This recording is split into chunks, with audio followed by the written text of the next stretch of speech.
Praise the lord. దేవుని పరిశుద్ధమైన నామమునకు మహిమ కలుగును గాక. మీకందరికీ ప్రభువైన యేసుక్రీస్తు నామములో హృదయపూర్వకమైనటువంటి వందనాలు తెలియపరుస్తున్నాను. నేటి దిన వాగ్దానముగా కీర్తనల గ్రంథం 34వ కీర్తన 6వ వాక్యం. ఈ దీనుడు మొర్రపెట్టగా యెహోవా ఆలకించెను, అతని శ్రమలన్నిటిలో నుండి అతన్ని రక్షించెను. ఈ వాక్య భావము యొక్క అర్థం ఏమిటంటే, బాధలో ఉన్నవారు దేవునికి మొర్రపెట్టగా ఆయన అనగా దేవుడు యెహోవా వారి ప్రార్థన ఆలకించాడు. అంతేకాకుండా వారు అనుభవిస్తున్నటువంటి కష్టాల నుండి, శ్రమల నుండి వారిని విడిపించాడు. ప్రియమైనటువంటి దేవుని బిడ్డలారా, మీరు ఎలాంటి బాధలతో ఉన్నారు, ఎలాంటి శ్రమలతో ఉన్నారు, ఎలాంటి శోధనలతో ఉన్నారు? ఇదిగో భక్తుడు చెప్తున్నాడు, ఈ దీనుడుగా మొర్రపెట్టగా, అంటే దీనుడుగా నీవు ఉన్నావేమో, మొర్రపెట్టు, దేవుడు ఆలకిస్తాడు, ప్రతిస్పందిస్తాడు. ఇదిగో నీ శ్రమలన్నింటి నుండి విడిపిస్తాడు.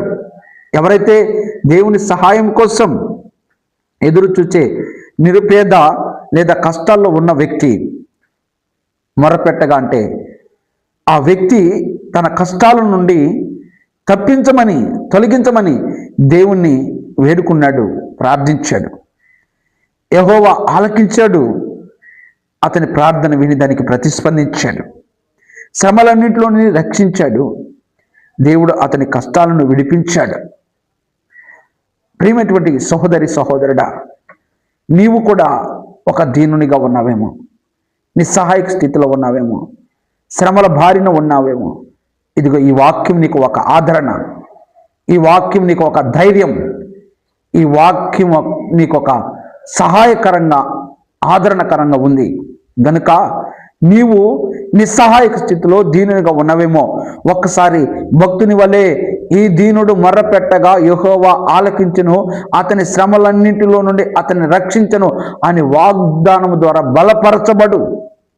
ఈ వాక్యం యొక్క సారాంశం ఏమిటంటే, ఎవరైతే నిస్సహాయక స్థితిలో ఉన్నారో, ఆ నిస్సహాయక స్థితిలో ఉండి ఇదిగో దేవుని ప్రార్థిస్తారో, దేవునికి మొర పెడతారో, దేవుడు వారి మొరలు వింటాడు. వారి మొర విని వారిని రక్షిస్తాడు. ఇది దేవుని దయను, రక్షణ స్వభావాన్ని తెలియపరుస్తుంది. గనుక నీవు నీ శ్రమల నుండి దేవునికి ప్రార్థన చేయి, విడిపించబడు. హల్లెలూయా, ఆమేన్.